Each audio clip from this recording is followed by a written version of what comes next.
Welcome, everyone. Thanks for joining us here at the closing session. Glad to have you all back. My name's Lisa Regala. I'm going to be one of the moderators for this session, and I'm joined by Rebecca Teasdale, who you might remember from one of the keynote presentations. So she's going to be co-facilitating this closing session with me. The purpose of this session is to give us some time to reflect on the things that we heard and learned today, and maybe even help fill in some gaps if you have a little bit of FOMO because you might have missed out on some sessions. We had to make a choice a couple times during those breakout sessions, right? So there were some sessions you weren't able to attend. And I don't know about you, but it was a lot of information. My head is spinning a little bit. And so we want to give some time to help make those connections in our brains from the different sessions that we heard. And so to do that, we're going to engage in a making activity. This is a library makerspace showcase. We're going to engage in a making activity of our own. It's going to be messy, like all good maker things are, so bear with us today. But we set up a Miro board that has 4 different categories. And Emily, would you mind just giving like a quick show of the full board? So what we've been doing behind the scenes as these sessions were going on today is we have made some notes. All of our amazing moderators have been like taking notes after their sessions and thinking about what they heard in terms of these categories. The strengths that we've seen in the current body of research that's out there, the gaps in the current research, any really practical tips and resources that we learned from those sessions. And then the final one is next steps and future opportunities. And so the colors actually all coincide with a different session. So the bright blue is things that we heard in the keynote, and the purple color is what came out of the accessibility breakout sessions, for example. So at that point, you don't have to worry about in your head, but just so you know, that's what all the colors are for. But how we are going to run this is we're going to go section by section in this board. We'll give you a minute to read what all of our moderators and us wrote in that section. And then Rebecca and myself will give a quick little overview of what we saw from those Post-its, but we want to spend time hearing from all of you about what things you think we missed in there. If there's resources or Post-its that need a little tweaking and rewording in there, and any other questions and thoughts that come up as you're sort of distilling now all of the sessions you heard, but in these new categories. So we're going to give it a try. Please give us feedback along the way too, but that's our plan. We will also, after we give our little overview, have time that you can write in the chat, of course, at any point in time, but we'll also give you a moment to unmute, raise your hand so that you can speak freely during this. We want this to be an interactive session for sure. So with that, I'm going to turn it over to Rebecca first, who's going to take us through the strengths of current research. Awesome. Thank you so much, Lisa. My name again is Rebecca Teasdale. Excited to be here in our closing session. Thank you, Emily, for showing the board. So what we're going to do is Emily has zoomed in on the strengths of current research section of our Miro board. And so we're just going to give you a few minutes to kind of read the Post-its that our moderators added throughout the day and kind of thinking about the full body of research that was discussed today and what stands out as some of the strengths and the real depth of knowledge that we have. So I'm going to actually just give us a few minutes of silence to kind of read through that and reflect, and then I'm going to share some of my takeaways as I have read through those and distilled those ideas.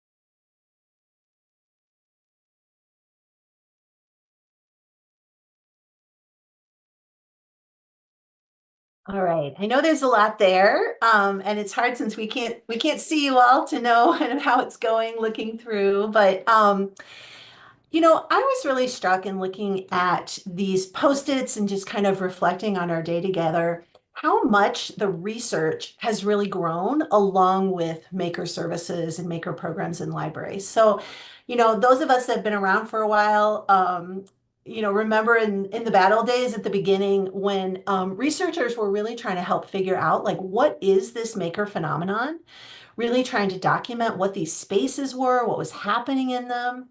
And it was really exciting today to see how far we've come and how much we've learned over the years. Kyung Won started us out with a little bit of history about these services and libraries. And I can sort of see throughout the day how our knowledge base has grown as well, that we're really deepening our understanding of who is in our spaces, what they're doing, and why. The research has, reaches across different types of libraries. So we had research today from academic libraries and public libraries and school libraries, as well as outside of library walls. So thinking about more mobile making opportunities. And we also saw presentations from all over the country. I know we also had some folks, some international guests and, people in our community as well today. And so I'm curious about research beyond our national borders as well. One of the real strengths that I saw, and the post-its are kind of grouped. I tried to group them according to themes that probably won't make sense to any of you, but this is part of our messy making that Lisa and I are doing.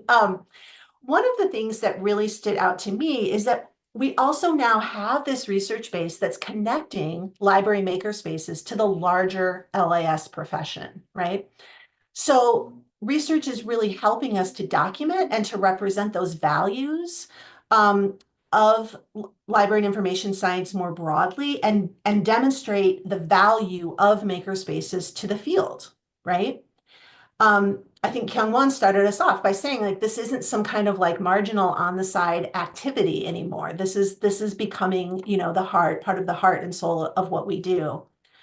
I was also really excited and inspired by the way that researchers and all of you here were connecting the making activities with different disciplines, particularly those of you in schools and universities. So, we often maybe think about making in terms of tech and engineering. We're doing more and more in the field of arts. And then I was really hearing cool stuff about the humanities now as well, things like literature. So that was really exciting for me. And also, really thinking about the difference that this makes in student learning. So some of the sessions about student learning outcomes and how we're able to connect what people are doing in makerspaces to broader educational goals and aims. Another thing that really struck me, and this was a quote that I probably got wrong, but one of the presenters talked about being excited that the showcase was moving beyond the technology itself, that we were talking about the technology, certainly, which was great, but also moving beyond that. And so I was excited as well to see us really investigating the human experiences in our spaces. And doing so in very nuanced and interesting ways, right? So not looking at makers as monolith, as kind of one group of people, but really understanding the differences in makers' experiences and specifically unpacking experiences of folks who have been marginalized or minoritized in making environments, such as people with disabilities. Really great work from Maggie this morning, looking at first-time visitors. And I also heard people talking about the importance of drawing on our personal identities and our lived experiences to inform research as well. We also saw research that was really digging into things like belonging, empowerment, self-efficacy, values. So really, including the technology and so much more. And then I think the final thing that I want to highlight is kind of about our research methods themselves. So I was excited to see how the research is increasingly responsive to the sensory rich nature of these spaces, right? So we heard people talking about documenting how maker spaces look and sound and smell. We had research about virtual reality. There was a session about gathering data using photo surveys and gathering data using observations and sort of watching what was happening.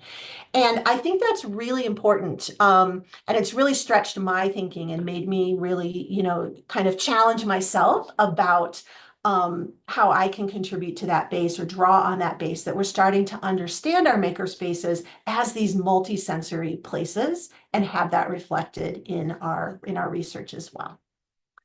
So those were my sort of reflections and takeaways. I know that Lisa has been keeping an eye on the chat in case we have good themes or questions that we want to draw out there. So Lisa, we hand it to you or open it up to the group? What do we Yeah, think? let's open it up to the group. We had one comment. I'll let you know, Rebecca, that I did add to your next section in gaps that came up. So there's a new post-it there about making an under-resource library. So, but Awesome. no questions so far in the chat, so we can open it up. Awesome, that's great. Okay. So yeah, so one of the things we're going to do our best to do is to add your post-its as people in the community are giving input. And so you should hopefully be seeing those pop in as well. So at this point, we want to open it up. We'll ask folks to raise your hands so that we can just make sure that we see who wants to speak and who has something to share. You're welcome to also keep adding things in the chat. But to share any takeaways that you have about the strengths of the current research, we would love to hear your reflections.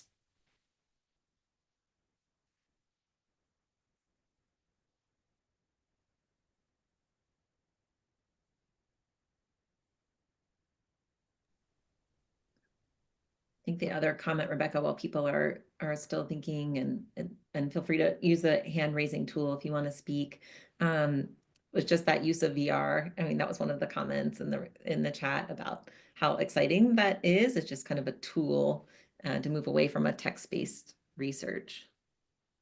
Yeah, that was really exciting. And actually in the presentations today too, I loved how much folks incorporated QR codes and things so that we could actually like dip into your worlds, see your spaces. I had a really great time exploring Maggie's virtual space as well. And I saw people in the chat, asking for the link again and that sort of thing so that they could continue to explore. So I think the research is really great. And then I also think the way that we are communicating with one another and sharing that research as well. We'll take another minute for folks that want to add something about strengths of current research. Otherwise, I can move into some ideas about gaps, and then we can kind of open it up for a general conversation about like the current state of research, strengths and gaps, and questions about the research.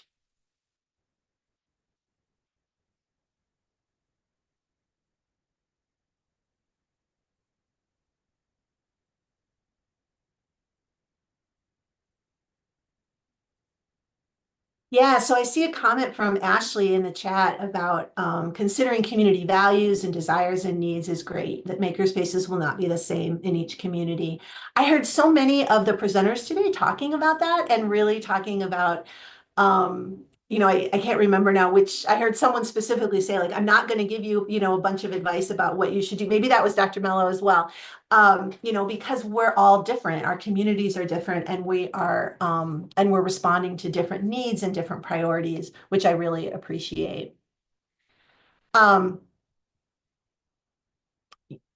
yeah, so Max had a comment in the chat that really struck me as well, is that I was a librarian. I'm still, once a librarian, always a librarian, right? So I am definitely a librarian at heart. I worked in public libraries for 15 years. And part of why I wanted to do research was to discover things and document things that I was experiencing and put names and put systematic evidence to things that we encounter in practice.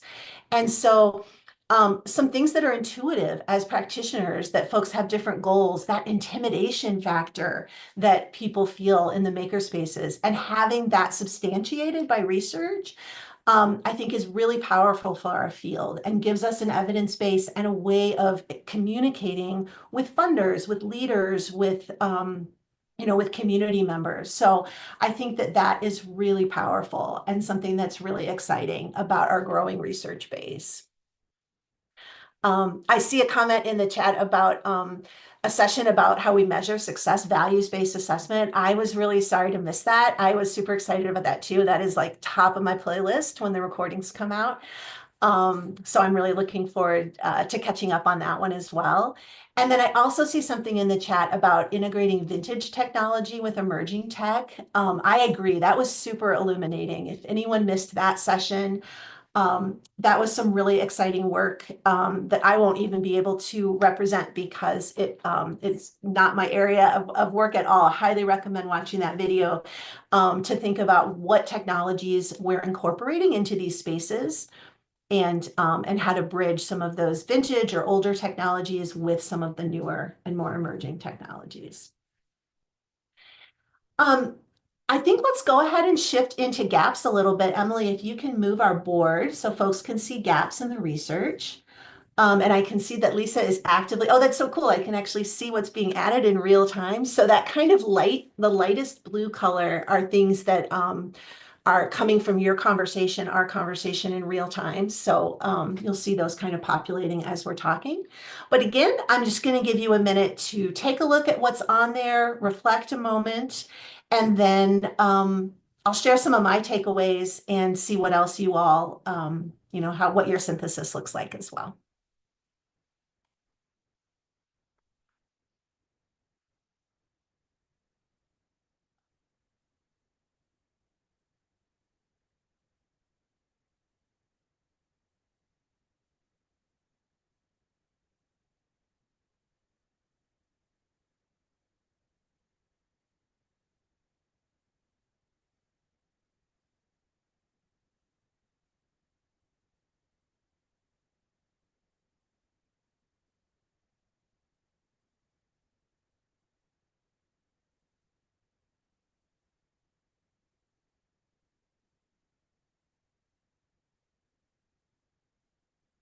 All right. I think, so for me, there were several things that really struck me about gaps in the current research. And the first one was like top of the morning. My first takeaway is that we don't have a common definition of a makerspace, right?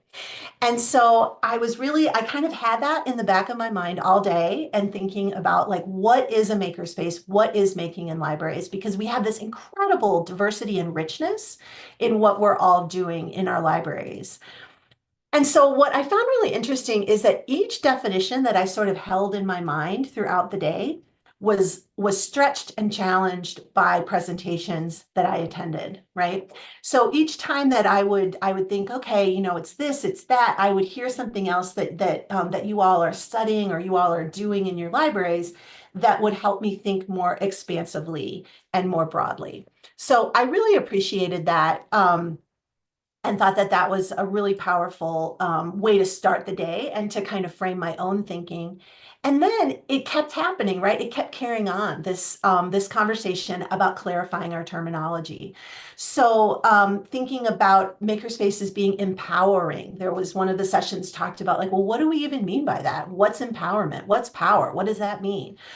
Thinking about the different ways that we think about values also requires some redefining. I see some notes going in the chat, which is awesome. Keep it coming. And one of the ones that jumped out at me was on my list as well, was needing some more research about LIS education for makerspace work.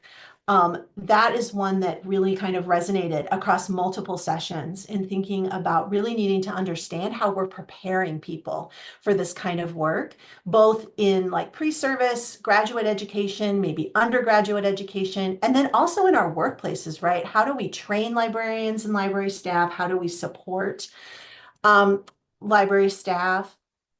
There has been, library staff have been involved in research forever. A lot of times we're gathering data from library staff about what's going on in the maker spaces.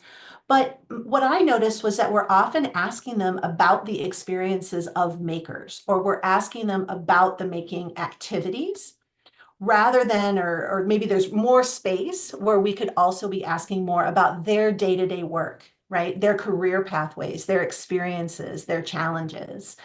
One of the lightning talks that I got to hear that was in that vein was talking, kind of sharing a case study about how programming ideas and technology projects could be shared and replicated across contexts, and making those feasible for other people. And so I thought, well, yeah, like more case studies about how we take the great work we're doing and share it among all of us. Because that's one of my favorite things about this field and this profession in LAS is, is this sharing and connection among us.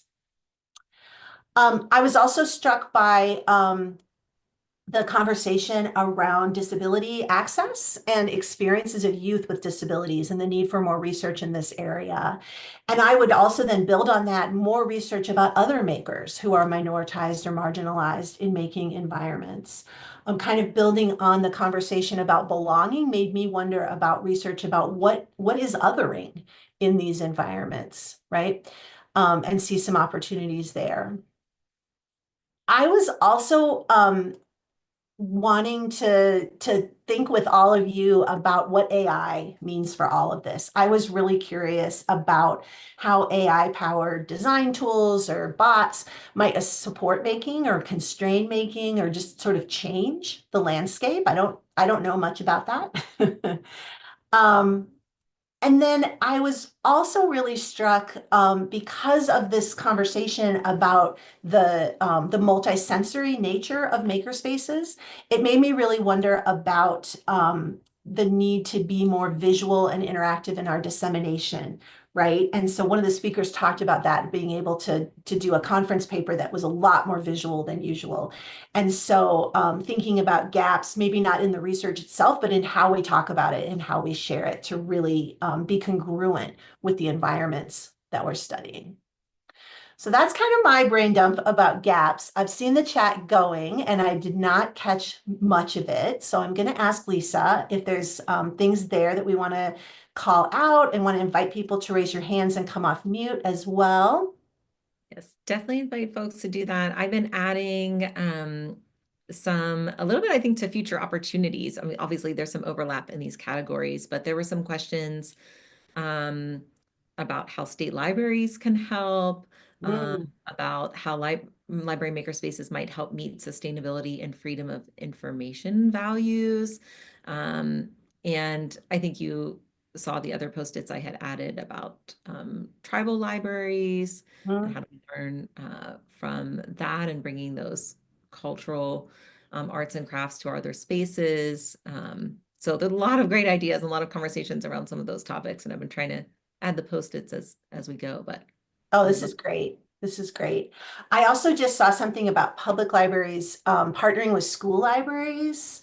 Um, and it made me realize too, one thing I would love to see more research about is those kind of partnerships and sort of how libraries are working with other institutions, either other libraries or community-based makerspaces, community clubs and organizations. There's so many makers in our world, and I'm really curious about the intersections and sort of where how libraries are connecting or not connecting, how we are supporting one another, I think would be really a really rich area for future research as well.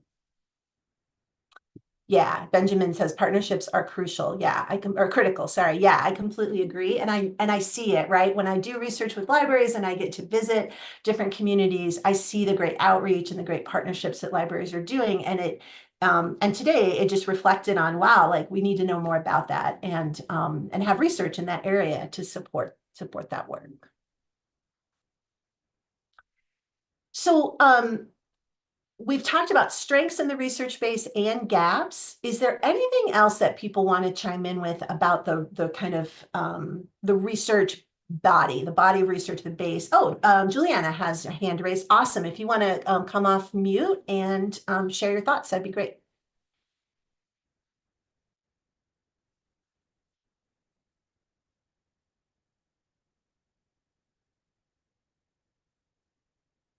While Juliana's doing that, I also wanted, oh, you can't unmute yourself. Emily, can you help with that? I also wanted to give a shout out. I see Jill Connors Joyner is here, which is awesome from IMLS and is sharing some really great resources in the chat. So thank you for that. Great to see you here. Host is not allowing to come off mute. So I know our IT folks will work on that and Hi, make can you hear me okay? awesome. Oh, Yes. okay. Whew, wow.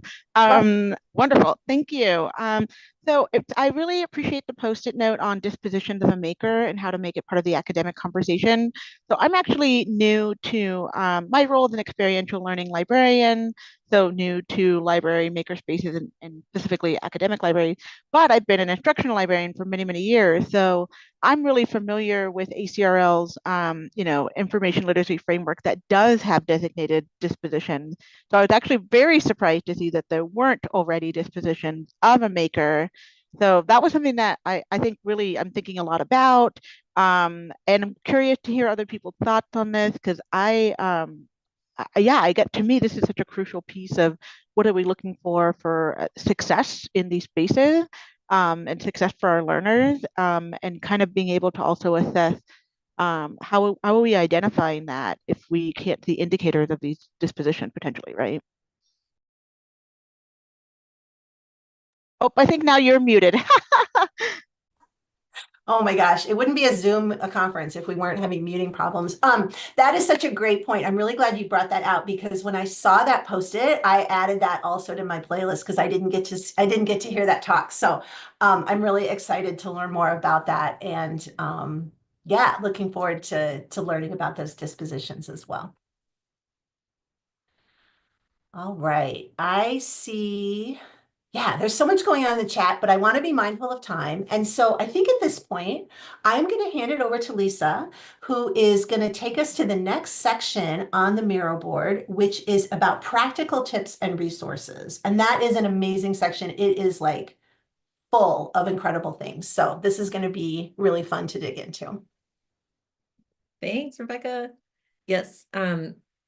So I am not a researcher. I'm coming at this from the more, research to practice side. And so I was really excited in listening to all these talks. Obviously, there's a lot that we can gain from research, but it was so exciting to hear all of these different practical tips and resources that were being gleaned and from all of these different presentations. So I'm super excited that this square is bursting at the seams, and I hope that we can add more. So what I would invite you to do, as you've been doing already in the chat as I'm talking through this, is if there are other resources you think we should know about, to please add them in the chat and we'll make sure that they're added to the board. So I'll give you a minute to read what's here, but if other things come to mind, please feel free to put them in the chat and then we'll do a discussion.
So we'll dive in here. Obviously, you might still need a few minutes to keep reading while we talk, but Matt, you've been patiently having your hand raised, so I'll go to you first. Feel free if you have a question or addition.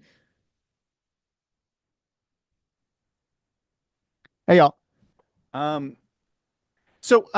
this is an awesome group. I'm so happy to be part of this, to be able to talking with y'all today. Um, uh, we have a little library makerspace group here in Michigan, and we're big on not reinventing the wheel, but happy to make one if necessary. In this vein, I was wondering if, as a group, we know of any job skills repository for either technical or soft skills that would be helpful to us and other makerspace professionals. Thank you. A job skills repository. Um, I didn't hear of one today. If anyone knows of one, please feel free to put it in the chat or unmute. I know, job skills and thinking about, how we're interviewing for these positions, what kind of job postings come up in some of these other toolkits and resources that are here, but I don't know of a specific list. Oh, someone might have put one in there, which is great for academic libraries. If anyone has resources, feel free, or other questions. I'll keep talking about some of the other ones I saw here. I know we heard in the keynote that we heard a lot about first-time users in the Makerspaces, which I thought was really a lovely way to think about it and what their impression is, just even approaching the threshold, yet alone crossing the threshold and entering the space. And there were some great practical tips in that keynote session about these small sorts of changes that you could do that really, really made a big difference, right? And how people felt about entering a space, about using a particular piece of equipment or material in the space. And it's always great to see when a small change, right, can make such a big difference. We heard a lot, and we were hearing all these conversations in the chat about being intentional to gather community values, this sort of like, localized assessment, localized values coming out again, and that came up in these practical tips and resources. And I think it was in Rebecca's talk where we learned about, having this balance of using the word learning, that, we have to recognize that a lot of us in this library space, we want everyone to come in and learn, right? But that might be the intention of those that are entering that space and the patrons that are coming in. And so just kind of keeping all these different seesaw balances in mind as we're developing programming and assessments for that programming. So there's a whole section here of these purple Post-its that came out of really practical tips on that breakout session on accessibility. And I would highly encourage folks to add those to their playlist. I'm probably gonna, even though I was there, go back and listen to some of them. A lot of great research, but a lot of really wonderful tips. Like we heard someone mention, like, thanks about mentioning about ventilation and things, I hadn't even thought about air filtration, right? As one of those I accessibility. forgot he was gonna have to clean around the toilet before he did activities. Oh, someone's unmuted, but we might need to mute them. Okay. Anyway, yeah, so there's a lot of great tips there. We had just in that kind of bottom right corner, I sort of put a bunch of just URLs, and folks mentioned about the Play Make Learn conference coming up this summer, just different ideas and resources that came up that folks were interested in sharing. I'm one of the project directors for librarymakers.org, so I encourage you to check that resource out. Anyway, a lot of these great, and I hope we'll get more in the chat. I see Rebecca's adding quite a few, so that's great that there's a lot of great things out there, right? And part of the purpose of today is that we all share. We don't need to, like Matt said, we don't need to recreate the wheel, right? We want to be sharing and learning from one another. There were definitely some resources on assessment between the observation deck toolkit. There was a lot of excitement in our breakout session around that, about these frameworks and around maker competencies that could be used to help assess maker learning. So there are things out there, and it's really exciting to see that a lot of those came up in these sessions. And we had some really specific sessions focused on, like, engineering, for example, engineering in rural environments, thinking about family making and how, like we heard with the VR, these kind of unique ways that we could reach families. So that project was talking about, really doing this virtually. How can we reach and make these programs more accessible to families if we put them online? Is that a way to do it?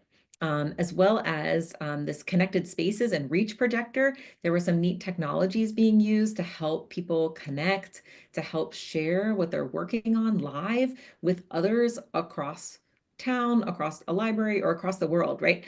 So there were some really neat technologies that were being used and some tools and resources to help us stay connected, learn from one another, and I thought that was all very, very exciting as well. I'm seeing some different tools and things popping up in the chat. Rebecca, anything? I haven't been able to keep up. Anything you want to add? Are you seeing any trends happening in the chat? Yeah, some really great tools that I've been trying to add, including links to um, now I can't even remember either. There's been so many. The Association of Creative Technologies in Academic Libraries added a link to that.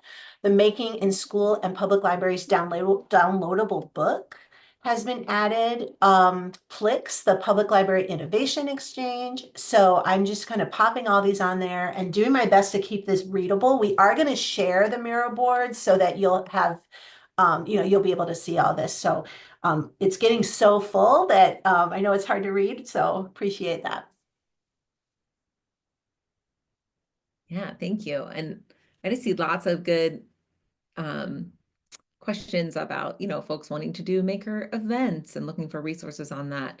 I bet there's a resource out there, right? I think it's kind of like what we're discovering from this. There are a lot of great things, and I'm just so thankful to have this space where we're able to share some of this and make everyone aware of these. Oh, and I think Benjamin commented a bit on some of those staff skills that Matt was asking about. So that's great. I know in the one of the resources on here is the Makers in the Library Toolkit. And we do have a section on there about job descriptions, and we link to a Google folder of different job postings and job descriptions, which embed some of those competencies in there. And so I'm happy to follow up and send like the specific link to that folder so you don't have to do digging with anyone that's interested. That might be helpful.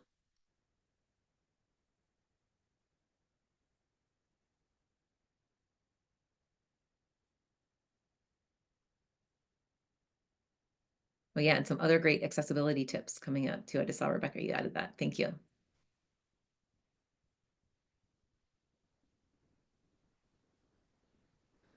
I will also shameless plug because Library Makers, if you're not aware, I encourage you to join, is a free platform. It's sponsored and funded by IMLS, and it's a community for anyone that is part of a library makerspace or cares about library makerspaces to join and ask some of these questions too. It kind of works like a Facebook feed, right? Where you can post a question, folks will give responses.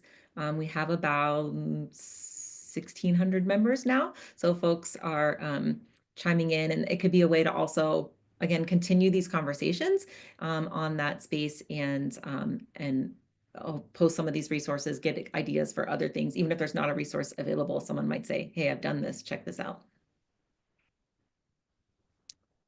Oh, and thanks for some kudos there for library makers in the chat. All right, great.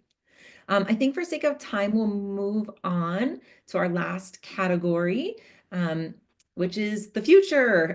Where are we going? Some takeaways. We made some very loose categories here, which I'm not sure all of these post-its very cleanly fit into, but we did our best in our maker way here. From just listening to all of these sessions and hearing some of the connections and things that were happening. And so in that kind of lime green color are those categories. One, oh, sorry, I forgot. I want to give you all a minute to read them for yourselves first. So take a minute to read this slide, and then I'll continue talking.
Okay, so again, feel free to type in the chat or raise your hand if you have a question as we go along here too. But the three general categories we set up was this idea of research practice partnerships, because we heard a lot about, you know, the vintage tech that came up in the chats a bit, and it came up in here, to how do we incorporate it? How are we going to research that piece? So there's interest from the library standpoint, and many of you are doing this already, but how do we sort of marry that with researchers and get some research projects along those lines as well? To bridge information science, including making and related fields. Ideas around sustainability, that came up in Kangwan's talk at the start. Sustainability, I mean, on the ground, makerspace staff are thinking about that all the time, right? How do we keep these spaces going and current and relevant to the community they serve, but how are we also partnering that with research activities that are going to help us learn key things about sustainability that we can then put back into practice in the library. Using research for decision making or service model development.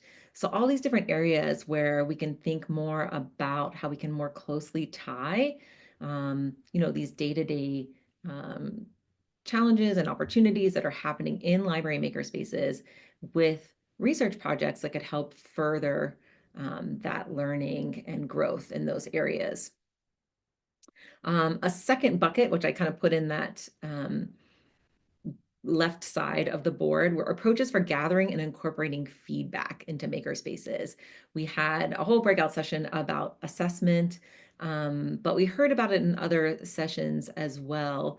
Maker literacy frameworks and this idea of building local assessments that aren't necessarily comparative. So how are we looking really locally at what's happening at a particular library and not worrying about an assessment or data collection that might compare what's happening in, Sacramento, California to what's happening in Skokie, Illinois, right? And so just thinking about these different kinds of assessment tools and how we're gathering feedback and then how we're using that to make changes in the library. I know one of the sessions that I attended, there was a lot of interest in thinking about these current assessment tools that we already have, but how they could be applied to measure not just what's happening within the makerspace itself, but looking at community outcomes. And so Kangwan talks a lot about that in her talks that, we focus a lot about what's happening in the space, but what is that impact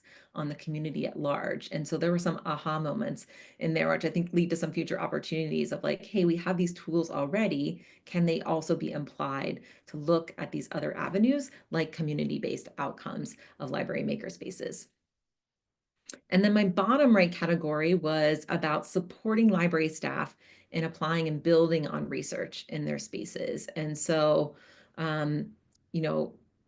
do we support what's happening there? That became out as staff training. There were a lot of questions about staff training, particularly for libraries that don't have dedicated staff to their library makerspaces. Is there a repository for open curricula? We just heard now in the chat about a repository for job skills as well. We had all those great tips from the sessions on accessibility, but there were questions about, hey, is there just one place that I can go to where I can learn about specific tools and materials that are designed for accessibility that I could purchase for my space, right? So just having these sort of collections and repositories of information that could really help support taking all this great research that we learn and all the tips that we learn and really putting it into practice.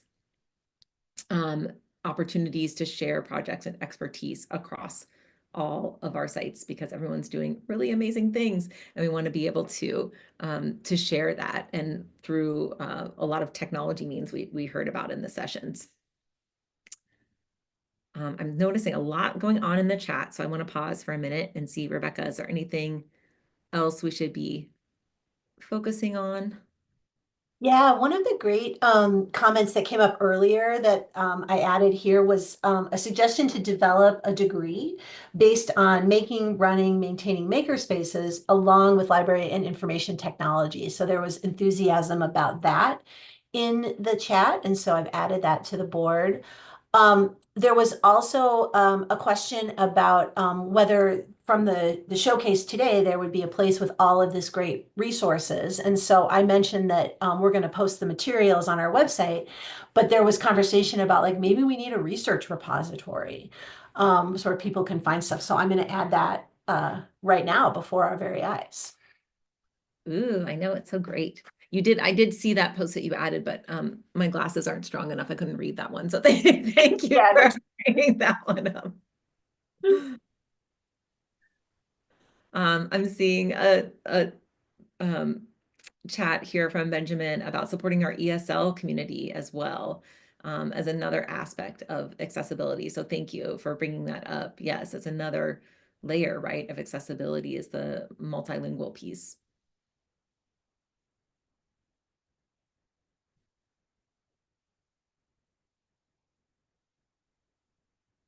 Feel free again to raise your hand if you have any other last comments and questions too.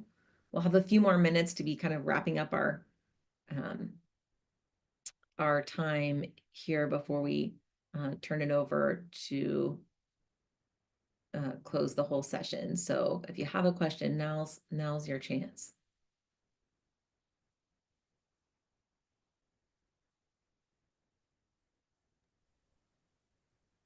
I just saw a comment in the chat about kind of following up on that about supporting folks who speak multiple languages, about having examples or instructions with pictures, things like that. So I'll add that in the chat as well, kind of how we might share resources in multiple languages or share resources that don't require a lot of words to provide support.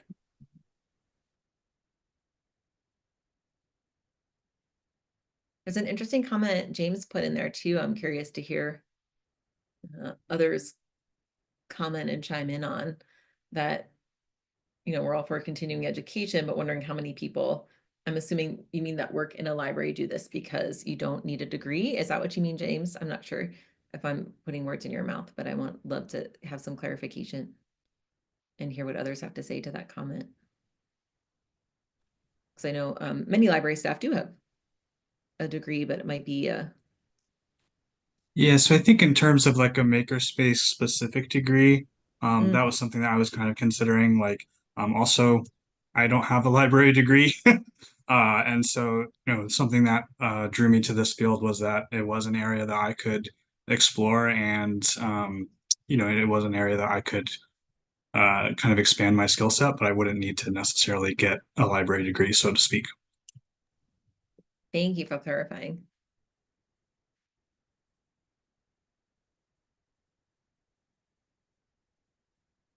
And I think in some cases too, it doesn't even have to be a formal degree, right? But like we've learned about different maker certificate programs and things like that too, right? Where you could do some continuing education, but it's not even necessarily a degree.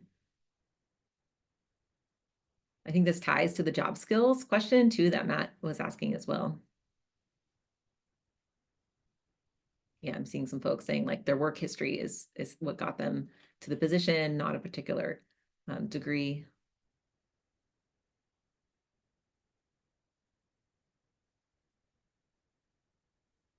So many different tracks, right, to become a librarian, and there is that sort of formal education track, but it is open. It goes to the whole general accessibility of libraries, right, and how exciting it is and why it's such a great place for making accessibility and who's coming in the door and the heterogeneity of all the people that come in and the welcoming to that, and also the welcoming to the different types of staff, right, that are there. I'm seeing a lot of folks agreeing with you, James. Thank you for bringing that up.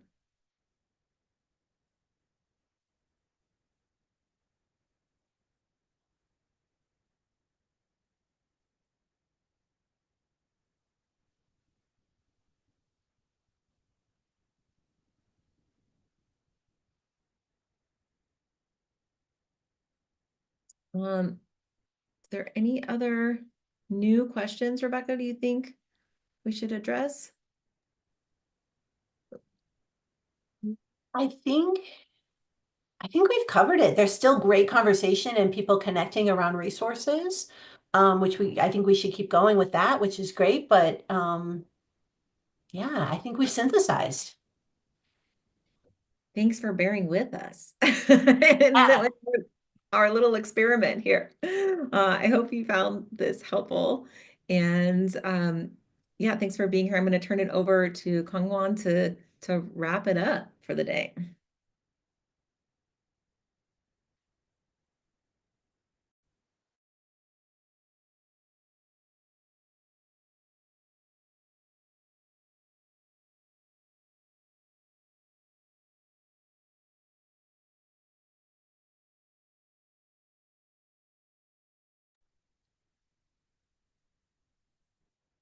Thank you so much, Lisa, Rebecca. This is wonderful session. So bear with me. I'm trying to share my slides again.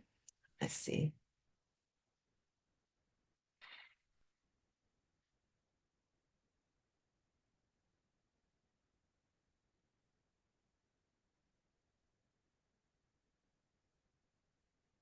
Do you see my slide? Not yet. Okay. So it says it's screen sharing has failed to start. Okay, let me. The tech team, do you know, do I have the ability to share the screen today in this session?